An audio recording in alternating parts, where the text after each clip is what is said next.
అట్లా మరి రేవంత్ రెడ్డి మొగోడు అయితే మీ భాషలో, మరి రాహుల్ గాంధీ మరి ఇప్పించాలి. ఎంత అప్పు తెచ్చావే రాష్ట్రానికి 3.5 lakh రోజు ప్రెసెంట్ కి ఎక్కడ ఖర్చు పెట్టావు ఏ పథకానికి రామసక్కని కోకలిచ్చాడపడుచులకి 10 ఏళ్ళ పాలన విత్ కరోనాకి సగం పైన అప్పైందా 2 ఏళ్ళకి ఎట్టాగో సీఎం మల్లవలేదని దోచుకొని దాచుంచానే రేపటికి రండ పిల్లకో మమ్మల్ని ముంచు నీకు వచ్చినావు మా పార్టీకో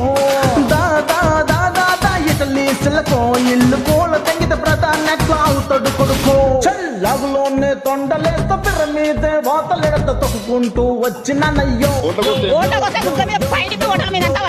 ఇట్లుందే వీడి రోత రాష్ట్రంలో తిట్ల మోత మన కథ ఇక ముగిసినదం.